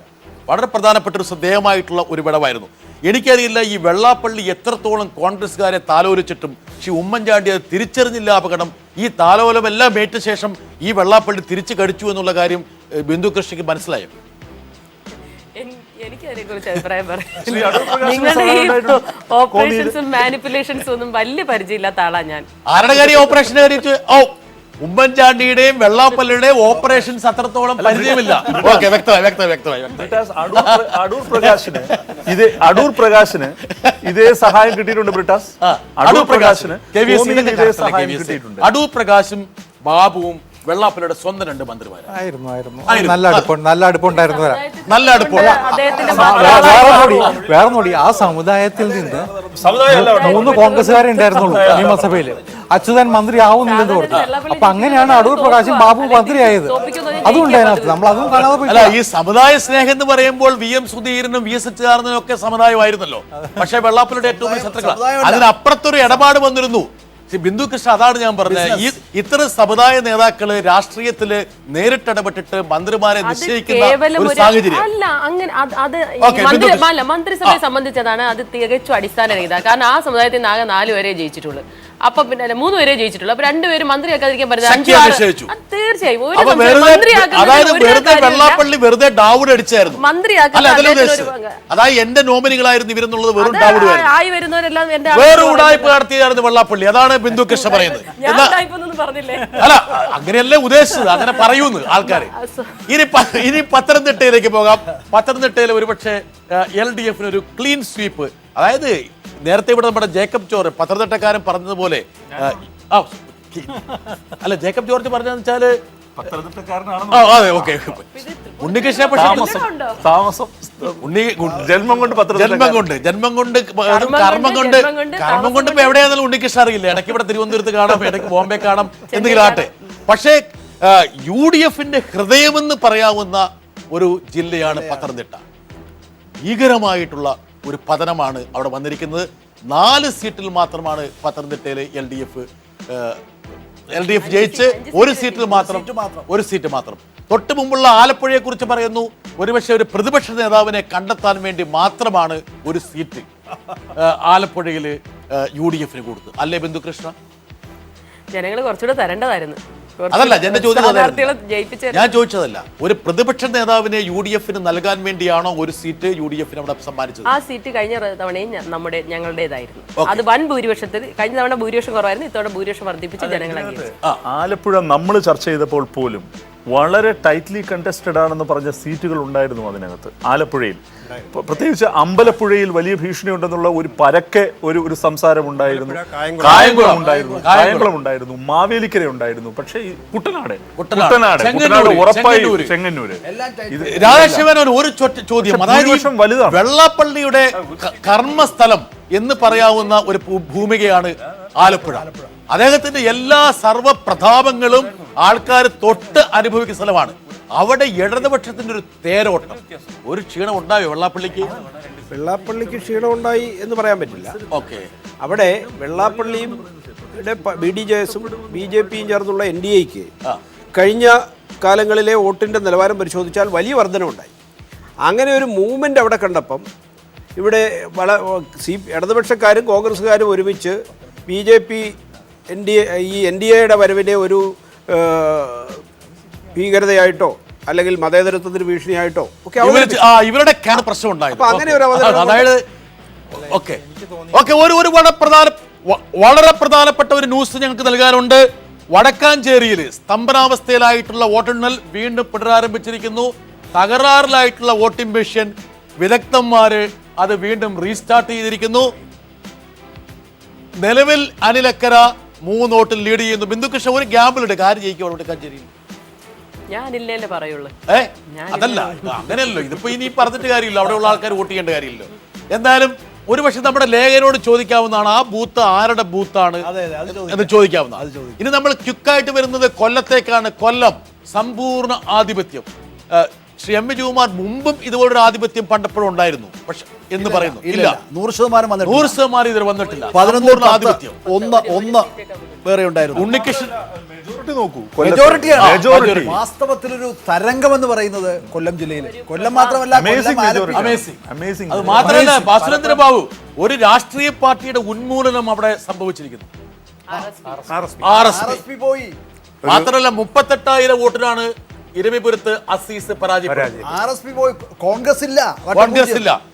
ആ ജില്ലയിലാണ് ഈ പാവം പിടിച്ച ബിന്ദു കൃഷ്ണയുടെ കോല കത്തിച്ചുകൊണ്ടിരിക്കുന്നത്. അതാണ് അതിനകത്ത് ഏറ്റവും ദൗർഭാഗ്യകരം. എന്തിനാ ഈ ശൂരനാട് രാജശേഖരന്റെ ആൾക്കാർ ഇങ്ങനെ താങ്കൾക്ക് തിരിയാൻ കാരണം? അത് അദ്ദേഹത്തിനോട് ചോദിച്ചാലേ അറിയുള്ളൂ. കോല കത്തിക്കുന്നവരും കിട്ടിയിരുന്നോ? ഇപ്പൊ ഇങ്ങോട്ട് വന്നപ്പോ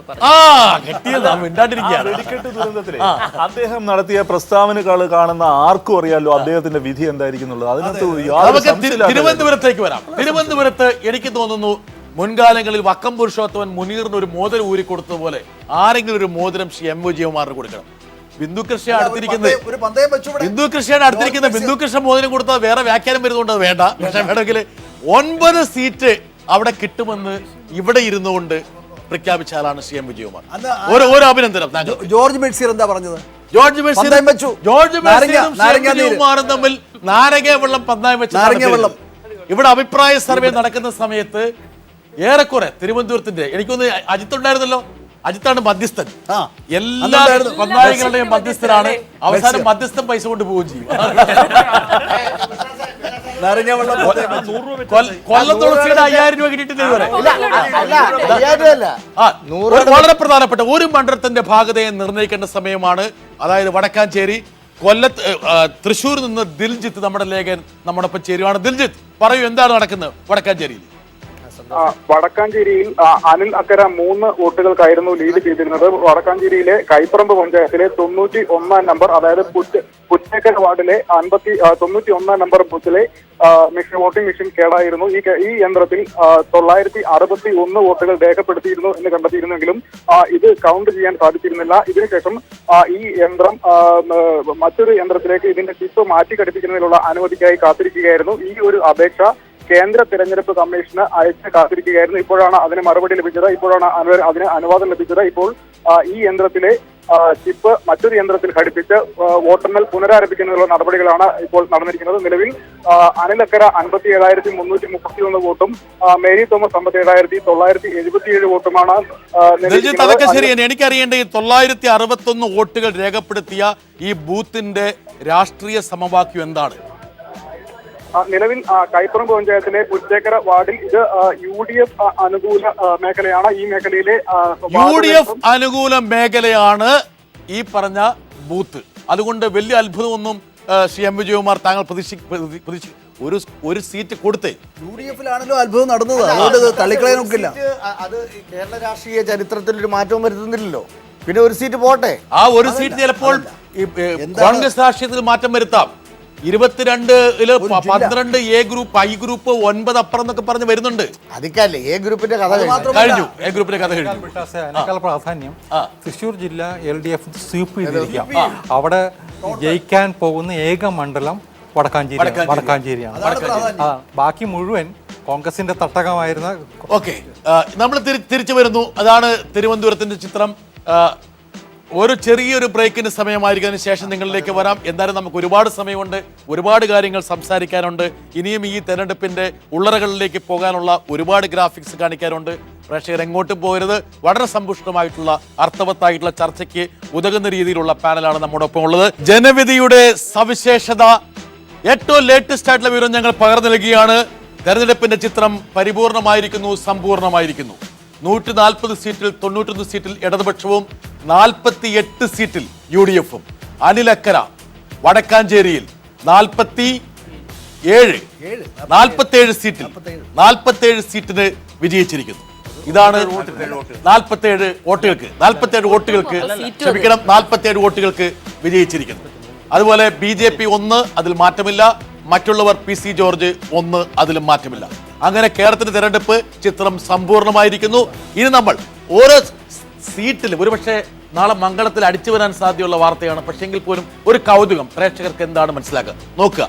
കഴിഞ്ഞ പ്രാവശ്യത്തെ ഭൂരിപക്ഷവും ഇത്തവണത്തെ ഭൂരിപക്ഷവും ഇത് വളരെ ഇൻട്രസ്റ്റിംഗ് ആയിട്ടുള്ള ഒരു താരതമ്യമാണ്. പെട്ടെന്ന് ക്വിക്കായിട്ട് ഇവിടെയാണ് ശ്രീ രാധാകൃഷ്ണ മേനോൻ ഒരുപക്ഷെ കുറച്ചുകൂടി വാചാലനാകാൻ ശ്രമിക്കുന്നത്. 89 വോട്ടിന്റെ ഭൂരിപക്ഷത്തിനാണ് മുസ്ലിം ലീഗ് UDF അവിടെ വിജയിച്ചത്.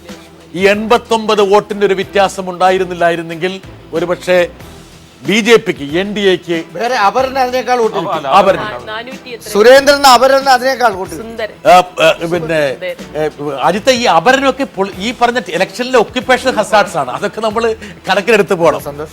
അത് പുതാൻ പറഞ്ഞ ഇന്നയാൾ വോട്ട് ചെയ്തില്ല. പക്ഷെ ഇതാണ് ഒരുപക്ഷെ BJP-യുടെ ഏറ്റവും മേജർ അപ്സെറ്റ്. മഞ്ചേശ്വരം. അടുത്തത് കാസർഗോഡ്.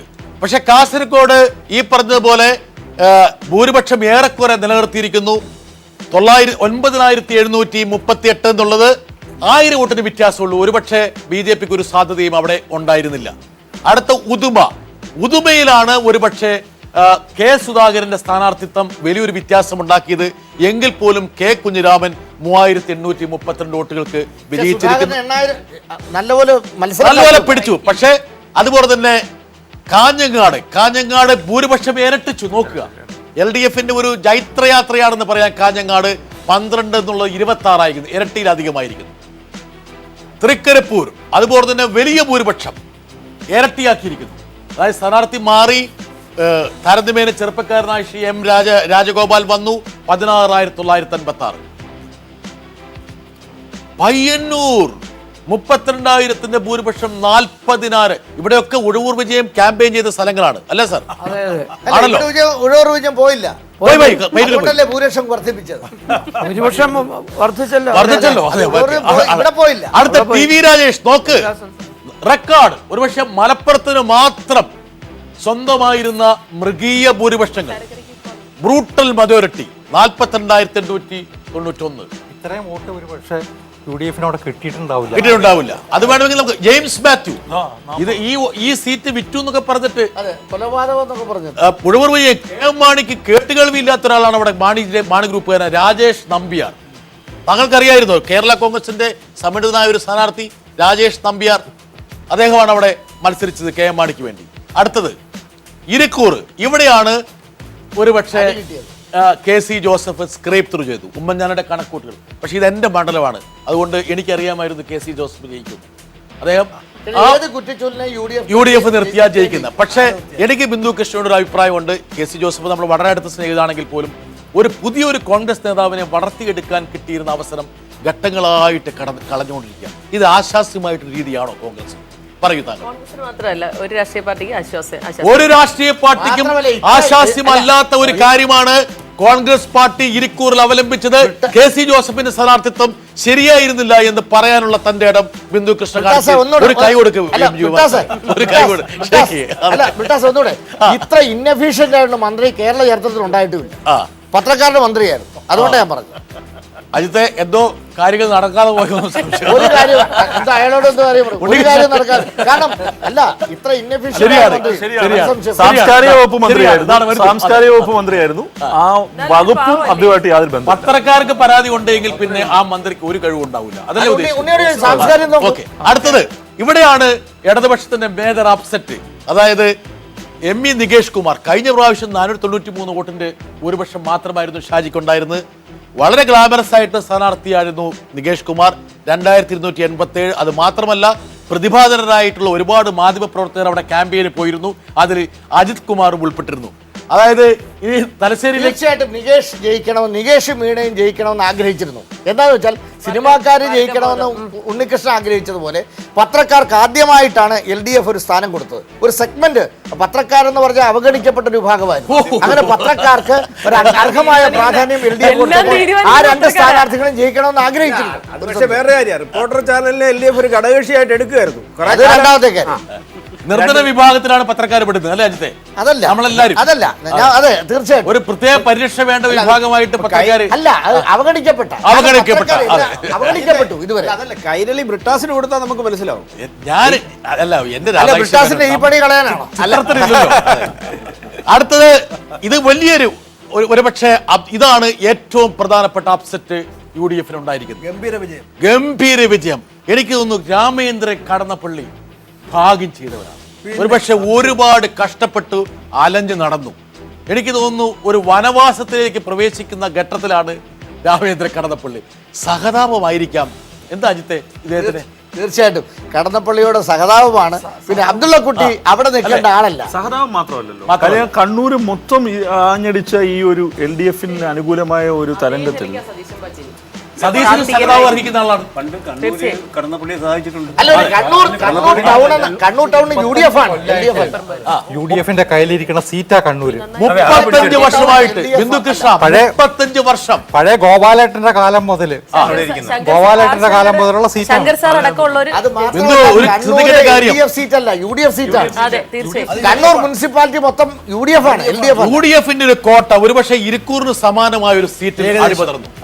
രാധാകൃഷ്ണൻ, താങ്കൾക്ക് സന്തോഷം പകരുന്നൊരു കാര്യമല്ല. എന്താ കാരണം എന്ന് വെച്ചാൽ ആ മേഖലയിൽ ഒരുപക്ഷെ BJP-ക്ക് വളരാനുള്ള ഒരു മണ്ണുണ്ടായിരുന്നുവെന്ന് BJP ചിന്തിച്ചിരുന്നെങ്കിൽ പോലും ഇടതുപക്ഷം വ്യക്തമായിട്ടൊരു മേൽക്കോയ്മ അവിടെ സ്ഥാപിച്ചിരിക്കുകയാണ്. കഥയൊന്നുമില്ല. ഇടതുപക്ഷം ഇപ്പോൾ രാമേന്ദ്രൻ കടന്നപ്പള്ളിയെ പോലുള്ള ഒരാളെ ഒരു കമ്മ്യൂണിസ്റ്റ് ആയിട്ടൊന്നും അവിടുത്തെ ജനങ്ങൾ കണ്ടില്ല. അതുകൊണ്ട് അദ്ദേഹം ജയിച്ചതാണ്. അതാണ് പ്രത്യേകത. അത്ര കമ്മ്യൂണിസ്റ്റ് വിരോധമാണ്. അല്ല, അവിടുത്തെ ആളുകളുടെ കാര്യം മനോഭാവമാണ്. ആളുകളുടെ ഇവിടെ ഹതഭാഗ്യവാനായിട്ടുള്ള അബ്ദുള്ളക്കുട്ടിയുടെ ചിത്രമാണ് കാണുന്നത്. അല്ല മാത്രമല്ല അബ്ദുള്ളക്കുട്ടിയെ കംഫർട്ടബിൾ ആയിട്ട് സീറ്റിൽ നിന്ന് എടുത്ത് കളഞ്ഞതാണ് അവിടെ. അതെ, അപ്പൊ ഇത് ഈ ചാവേറിന്റെ ഒരു എലമെന്റ് വന്നു. അബ്ദുള്ളക്കുട്ടി തോക്കാൻ വേണ്ടി ഇട്ടതാണെന്നൊരു ഫീലിംഗ് അത് അദ്ദേഹം അർഹിക്കുന്നുണ്ട്, യാതൊരു സംശയമില്ല, അത് രണ്ടാമത് യാതൊരു സംശയമില്ലാത്ത കാര്യം. അല്ല, അബ്ദുള്ളക്കുട്ടി എനിക്ക് തോന്നിയത് സീറ്റ് കണ്ണൂർ സീറ്റ് കിട്ടൂലെന്ന് അറിഞ്ഞിട്ടുണ്ടാവും. അപ്പൊ തലശ്ശേരി കിട്ടിയപ്പോ എന്നാ തലശ്ശേരി എന്ന് വിചാരിച്ചാൽ അദ്ദേഹം ആവട്ടെ എന്ന് പറഞ്ഞ് പോയതാവാനേ വഴിയുള്ളൂ. വാസുദേവൻ ബാബു, ഇതൊരു കാവ്യനീതിയാണ്. ഒരു പക്ഷേ സുധാകരന് സംഭവിച്ചത്. സുധാകരനാണ് അബ്ദുള്ളക്കുട്ടിയെ തട്ടിയത്, അവിടെ തട്ടിയത്. എന്നിട്ട് സുധാകരനും തോറ്റു, അബ്ദുള്ളക്കുട്ടി രണ്ടുപേരും തോറ്റു. ബിന്ദു കൃഷ്ണ, ഇത് വല്ലാത്തൊരു ചതിയായി പോയി. എന്നുവെച്ചാൽ സുധാകരൻ വിചാരിച്ചത് അബ്ദുള്ളക്കുട്ടിയുടെ കാര്യത്തിൽ ചതിയില്ല. CPM നിന്ന് പുറത്താക്കിയ അബ്ദുള്ളക്കുട്ടിയെ കോൺഗ്രസ് സംരക്ഷിച്ച് MLA ആക്കി 2 തവണ, 1 അല്ല 2 തവണ കോൺഗ്രസിന്റെ ഷുവർ സീറ്റിൽ നിർത്തിയ. അത് സാധാരണ CPM പക്ഷേ ഒരു സെക്കൻഡ്,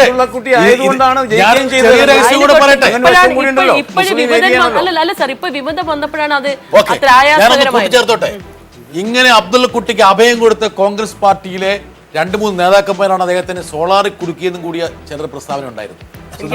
എനിക്ക് അതിനെ കുറിച്ച് അറിയില്ല. അജിത്തെ, അല്ല ബിന്ദു കൃഷ്ണയുടെ പാവം. അടുത്ത് കോൺഗ്രസിനെ സംരക്ഷിക്കാൻ അറിയില്ല ആളുകളെ, കൂട്ടത്തിൽ വരുന്നവരെ സംരക്ഷിക്കാൻ അറിയില്ല എന്ന് മാത്രമേ ഉദ്ദേശിച്ചിട്ടുള്ളൂ ഈ പറയുന്നതിനകത്ത്. അടുത്ത ധർമ്മടം. ധർമ്മടത്ത് വലിയൊരു ഭൂരിപക്ഷമാണ്. 15,000 ആയിരുന്ന ഭൂരിപക്ഷം 36,905 ഉയർന്നിരിക്കുന്നു. വളരെ ശ്രദ്ധേയമായിട്ടൊരു മണ്ഡലമായിരുന്നു. ഏവരും ഉറ്റുനോക്കുന്ന മണ്ഡലം കൂടിയാണ്. തലശ്ശേരി മൃഗീയമായ ഭൂരിപക്ഷം 26,509 എന്നുള്ളത് 34,117 ലോക്സഭാ തെരഞ്ഞെടുപ്പിൽ പരാജയപ്പെട്ടയാളായിരുന്നു ഷംസീർ. അതുകൂടി ശ്രദ്ധിക്കുക. Major upset KP Mohanan. ഒരുപക്ഷെ JDU-കാർ ഇപ്പോഴും പറഞ്ഞിരുന്നത് ഇടതുപക്ഷത്തേക്കുള്ള തങ്ങളുടെ വരവിന് വിഘാതമായി നിൽക്കുന്നത് KP മോഹൻ എന്നുള്ള മന്ത്രിയാണ്. KP മോഹൻ എന്ന മന്ത്രി കേരളത്തെ എല്ലാ അദ്ദേഹത്തിന് കീഴിലെ പൊതുമേഖലാ സ്ഥാപനങ്ങളെ വിറ്റ മന്ത്രിയാണ്. ഇതുപോലെ അഴിമതി കാണിച്ചൊരു മന്ത്രി കേരള ചരിത്രത്തിൽ ഉണ്ടായിട്ടില്ല. നമ്മുടെ സുഹൃത്താണത് വേറെ കാര്യം. അദ്ദേഹം വീട്ടിൽ മട്ടുപ്പാവിൽ പച്ചക്കറി കൃഷി നടത്തിയിട്ടുണ്ട്, അതൊക്കെ ശരിയാണ്. PR കുറുപ്പിൻ്റെ മോനാണ്. പക്ഷേ ഇതുപോലെ അഴിമതി കേരളത്തിൽ അഴിമതിക്കാര്യത്തിൽ ഒന്നാമത്തെ MD സ്ഥാനങ്ങൾ കാശ് കൊടുത്ത് വിൽക്കുക. PhD കിട്ടത്തില്ല, അതിന്റെ മുകളിലുള്ള ഡിഗ്രി കിട്ടും. അതുപോലുള്ള മന്ത്രിയാണ്. അദ്ദേഹത്തിന് കിട്ടേണ്ട അടി കിട്ടി. അതാണ് നിയമസഭയിൽ പുള്ളി കാലുപൊക്കി കയറിയ ആളാ, ഡെസ്കല് കയറി നിന്ന ആളാ. അവരുടെ ആളുകളോട് ഞാൻ ചോദിച്ച എന്താണെന്ന് ചോദിച്ചോ പറഞ്ഞ കന്നാലിയുടെ പുള്ളിക്കാണ്, അതുകൊണ്ടാണ് ഹോർട്ടികോർപ്പില് ഈ പച്ചക്കറി ഇങ്ങോട്ട് വന്നതിനും കണക്കില്ല, അങ്ങോട്ട് പോയതിനും കണക്കില്ല. കോടികളാണ് അക്കാര്യത്തിൽ തട്ടിയത്. പ്രതികരിക്കാനുണ്ടോ? അത് ശരിയാണെന്ന് വളരെ പരിണതപ്രജ്ഞനായ ഒരു മാധ്യമപ്രവർത്തകനാണ്. കൂത്തുപറമ്പിന്റെ ഒരു പ്രത്യേകതയുണ്ട്. പഴയ പാനൂര്, PR കുറുപ്പിന്റെ പാനൂര് ഉൾപ്പെടുന്ന മേഖലയാണ്. അവിടെ ബിടാസിനറിയാലോ, ഒരു 10-20 കൊല്ലക്കാലം മുമ്പ് പാനൂര് PR കുറുപ്പിനെതിരായിട്ട് ആർക്കും പോസ്റ്റർ ഒട്ടിക്കാൻ പോലും നടക്കാൻ പറ്റില്ല.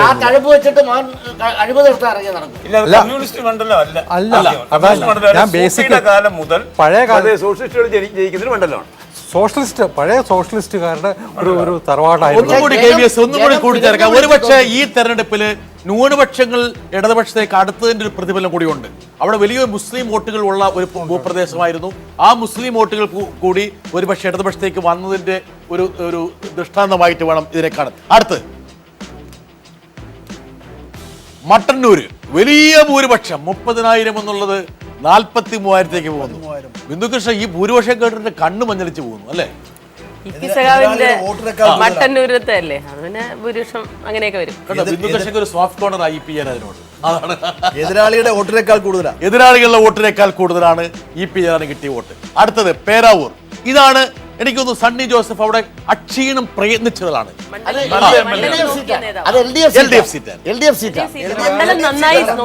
LDF അല്ല, LDF-ഉം UDF-ഉം LDF സീറ്റാണ്. ആ സീറ്റില് ഒരുപക്ഷെ ഈ ഇരിക്കൂറിന്റെ കുറെ സ്വഭാവമുള്ള സീറ്റാണ്. ക്രൈസ്തവ വോട്ടുകളുണ്ട്. എല്ലാം ഉപരി ഇദ്ദേഹം ഏറ്റവും മികച്ച MLA-മാരിൽ ഒരാളാണ്. അതിന് യാതൊരു സംശയവും. മണ്ഡലം നോക്കിയതിന്റെ വിജയമാണ്. കെ മുരളീധരന് കിട്ടിയ പ്രതിഫലം പോലെയാണ് ഇദ്ദേഹത്തിന് കിട്ടിയത്. ഓക്കെ, വ്യക്തമായി. ഇതിലാർക്കും തർക്കമുണ്ട്, രാഷ്ട്രീയപരം തർക്കമുണ്ട് കാര്യത്തില്. ആ കണ്ടോ എത്ര സൗമ്യരായി എനിക്ക് നോക്കുക. അതെ, ഒരു യോജിപ്പിലെത്തിരിക്കുന്നത്. അക്കൗണ്ട് ഓപ്പൺ ചെയ്ത രാഘവന് സന്തോഷവാനാ. ഇല്ലില്ല, രാധാകൃഷ്ണൻ ഇപ്പൊ സന്തോഷം ഇല്ലാത്ത ചില ഘടകങ്ങൾ ഞാൻ പറയാൻ പോകുന്നു. അത് പിന്നെ അതെ. അടുത്തത് മാനന്തവാടി അട്ടിമറി നടന്നിരിക്കുന്നു. അട്ടിമറി. എല്ലാ മന്ത്രിമാരുടെയും ജാതകം അറിയാവുന്ന അജിത് കുമാർ എന്താ ഇദ്ദേഹത്തെ കുറിച്ച് കെ ജയലക്ഷ്മി ഒരു മന്ത്രി ആയിരുന്നില്ല. ഇതുപോലെ ഇൻഎഫക്റ്റ് പാവം ഒരു സഹോദരി എന്ന നിലയിൽ നമുക്ക് റെസ്പെക്ട് ചെയ്യാം. പക്ഷേ കഴിവുകിട്ട മന്ത്രി, കഴിവെന്നൊരു സാധനം അയലത്തൂടെ പോയിട്ടില്ല. അവസാനം പോയി ആർസാനെ കെട്ടുകയും ചെയ്തു. അതോടെ ഉള്ള വോട്ടൂടെ പോയി. ഞങ്ങൾക്ക് ആകെയുള്ളൊരു രാധാകൃഷ്ണൻ നോക്ക്, നിങ്ങളുടെ ഒരാളെ കെട്ടിയത് കൊണ്ടാണ് ഈ പ്രശ്നം ഉണ്ടായതെന്നാണ് അജിത്ത് പറയുന്നത്. ആണോ ഉഴവൂർ വിജയൻ? കേട്ടോ ആരോപണം? ഇങ്ങനെയാണല്ലോ. ഞാൻ അവിടെ പോയതായിരുന്നു. ഞാൻ സത്യം പറഞ്ഞാല് ഈ മന്ത്രി എന്ന് പറഞ്ഞാൽ ഇപ്പൊ മൂന്നാറിൽ തന്നെ സമരം ഉണ്ടായപ്പോ ഉമ്മൻചാണ്ടി ഈ കൊച്ചിനെ പറഞ്ഞയച്ച ഈ മന്ത്രിയെ അവിടെ ഈ VS വന്ന ആളിന്റെ ബഹളത്തിൽപ്പെട്ട് അവസാനം ഇത് ഓടെ പോയി. ഞാൻ അവിടെ ഉണ്ടായിരുന്നു. അന്നേരം കൊളുന്തു നുള്ളുന്ന ഒരു സ്ത്രീ വന്ന് ചോദിച്ചു, ചേച്ചി ഏത് എസ്റ്റേറ്റിലാ ജോലി ചെയ്യുന്നത്? മന്ത്രിയാണെന്ന് പോലും അറിയത്തില്ല. അതാണ് അതിന്റെ സ്ഥിതി. അതുകൊണ്ട് പക്ഷെ ഒരു ക്വാളിറ്റി മന്ത്രിക്കുണ്ടായിരുന്നു, സോളാർ കേസിൽ ഉൾപ്പെടാത്ത ഏക മന്ത്രിയായിരുന്നു. അഴിമതി നടത്താത്ത ഏക മന്ത്രി ആണ്. അല്ല, ഉദ്ഘാടനം ചെയ്യപ്പോ ഉണ്ടല്ലോ ഒരു പെൺതരി ഇല്ലാതെ പോയത് വലിയ കഷ്ടമായി പോയത്. ആരുമില്ലല്ലോ എന്ന് ഇത്രയും ആണുങ്ങൾ ഉണ്ടായിട്ട് ഒരു ഇവിടെയാണ് ബിന്ദുകൃഷ്ണൻ നിർത്താത്തതിൽ UDF ഖേദിക്കാൻ പോകുന്നത്. ഒരു പെൺതരി ഇല്ലാത്തതിന്റെ ഒരു ഖേദം. അതെല്ലാം കൂടെ ബിന്ദുകൃഷ്ണന്റെ മണ്ടയ്ക്കോട്ട് വെക്കണ്ട. പക്ഷേ പെൺതരി ഇല്ലാത്ത പോട്ടെ, ഇത് ഈ തരി ഉണ്ടാകുന്നേക്ക് ഇല്ലാതാകുന്നതാണ്. ആൺതരി ഇല്ല, അല്ല ഇല്ലാതാകുന്നതാണ്. ഓക്കെ, നമ്മൾ കഴിഞ്ഞു. വലിയ ഒരു അപ്സെറ്റ്. ഒരു പക്ഷേ നോക്കുക, 18,000 വോട്ടിന്റെ ഭൂരിപക്ഷത്തിന് വിജയിച്ച ഒരു മാധ്യമ സാരഥിയാണ് അജിത് കുമാറെ. താങ്കൾക്ക് ഇദ്ദേഹത്തോട് ഐക്യദാർഢ്യം പ്രകടിപ്പിക്കേണ്ട ഒരു കാര്യം കൂടി ഉണ്ട്. അല്ല, മാധ്യമ മുതലാളി, നമ്മള് മാധ്യമ പ്രവർത്തകരെ മാത്രമേ ഐക്യദാർഢ്യമുള്ളൂ, മാധ്യമ സാരഥികളെ ഇല്ല, മുതലാളിമാരോടില്ല. ഇല്ല. അത് ശശീന്ദ്രൻ എന്ന് പറഞ്ഞാൽ ഒന്നാം CPM CPMനോട് യോജിക്കുന്നു. ഇത്ര നാൾ എന്തുകൊണ്ട് ശശീന്ദ്രനെ മത്സരിപ്പിച്ചില്ല, അല്ലെങ്കിൽ നേതൃസ്ഥാനത്തേക്ക് നിങ്ങൾ കൊണ്ടുവന്നില്ല? അല്ല, കറക്റ്റ് ഇതിന് മുമ്പേ കൊണ്ടുവരേണ്ടതായിരുന്നു. നിങ്ങൾ അദ്ദേഹത്തിന് അർഹതപ്പെട്ട ഒരു സ്ഥാനം. അജിത്ത് പറയുന്നത് ശരിയല്ല. അദ്ദേഹം വളരെ മികച്ച രീതിയിൽ സെക്രട്ടറി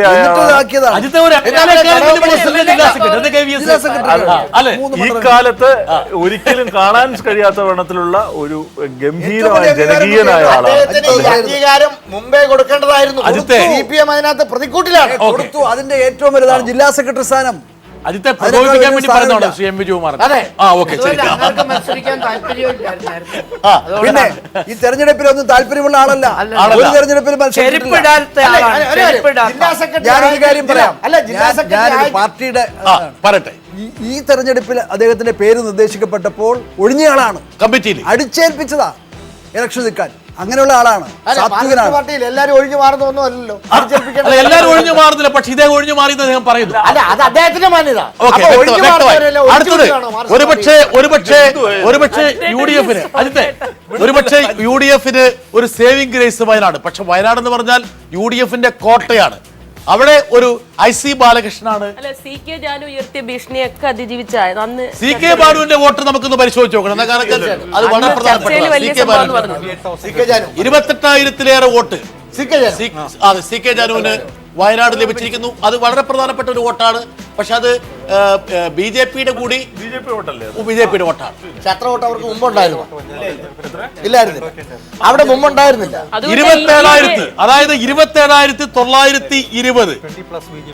പക്ഷെ 20,000-ലേറെ വോട്ട് യഥാർത്ഥത്തിൽ BJPക്കുള്ള മണ്ഡലമായിരുന്നു. ഒന്നും വലിയ ലാഭക്കച്ചവടം അല്ല രാധാകൃഷ്ണൻ നടത്തിയത്.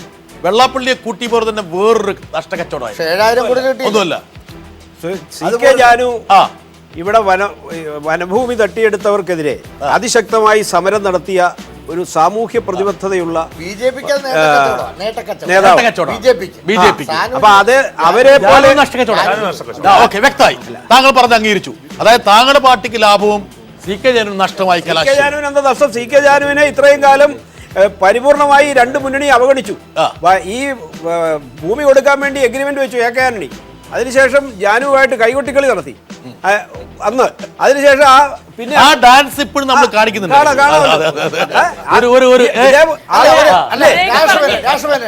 ഈ ആദിവാസികൾക്ക് ആദിവാസി ഭൂസംരക്ഷണ നിയമം വന്നതിന് ശേഷം LDF UDF ഇവിടെ ഭരിച്ചു. 1 സെന്റ് പോലും കയ്യേറിയ ഭൂമി തിരിച്ചു കൊടുത്തിട്ടില്ല. നിങ്ങളുടെ ഗവൺമെന്റ് വന്ന് 2 കേന്ദ്ര നിയമമാണിത്. 1 സെന്റ് തിരിച്ചു കൊടുത്ത് കഴിഞ്ഞോ? ഇല്ലല്ലോ. അല്ല, അത് സംസ്ഥാനത്ത് വേറെ നിയമം ഒരുപക്ഷെ ഇനി ഒരുപാട് മണ്ഡലങ്ങളിലൂടെ പോകേണ്ടതുണ്ട്. ഒരു ക്യുക്കം കേരളത്തിലെ സവിശേഷമായ ജനവിധിയുടെ ഉള്ളറകളിലേക്ക് പോകുന്ന ചർച്ച തുടരുകയാണ്. ഓരോ മണ്ഡലത്തിലും 2011-ലും 2016-ലും സംഭവിച്ച കാര്യങ്ങളാണ് നമ്മൾ വിശദീകരിച്ചുകൊണ്ടിരിക്കുന്നത്. നമ്മൾ അടുത്ത മണ്ഡലത്തിലേക്ക് പോകുന്നു. വടകര ശക്തമായ ത്രികോണ മത്സരവും കൊണ്ടും രമയുടെ സ്ഥാനാർത്ഥിത്വം കൊണ്ടും ശ്രദ്ധേയമായിട്ടുള്ള മണ്ഡലമായിരുന്നു വടകര. ഇവിടെ CK നാണു നോക്കുക, ഭൂരിപക്ഷം 847-ൽ നിന്ന് 9511 വർദ്ധിപ്പിക്കുന്നു. ഉടവൂർ വിജയൻ എന്തെങ്കിലും പറയാനുണ്ടോ? താങ്കളുടെ പഴയ സഹപ്രവർത്തനം കൂടിയാണ്. മാത്രമല്ല, നാണുവട്ടിന് കിട്ടിയ ഒരു വലിയ അംഗീകാരം കൂടിയാണ്. LDFന്റെ മാത്രമല്ല, നാണുവട്ടിന് എല്ലാവർക്കും വലിയ ഇഷ്ടമാണ്. പിന്നെ ഈ JDUവിന്റെ സ്ഥാനാർത്ഥിയാണല്ലോ അവിടെ മത്സരിക്കാൻ വന്നത്. അപ്പൊ അതിന്റെയും കൂടി ഒരു ദോഷം അവിടെ വന്നിട്ടുണ്ട്. രമ പിടിച്ചത് 20,000-ഓളം വോട്ടാണ് രമ പിടിച്ചിരിക്കുന്നത്. വടകരയിൽ പിടിച്ചിരിക്കുന്നത് അവിടെ CK നാണു 49,211 വോട്ട് പിടിച്ചപ്പോൾ മനയത്ത് ചന്ദ്രൻ 39,700 വോട്ട് പിടിച്ചു. രമ 20,504. BJP സ്ഥാനാർത്ഥി പിടിച്ചത് 13,937. ഒരു ടൈറ്റ് ആയിട്ടൊരു മത്സരമാണ്. പക്ഷേ രമയ്ക്ക് പിടിച്ചിട്ട് പോലും LDF-നെ പരാജയപ്പെടുത്താൻ പറ്റും. ഒരു പൊളിറ്റിക്കൽ കണ്ടസ്റ്റ് ആണ്.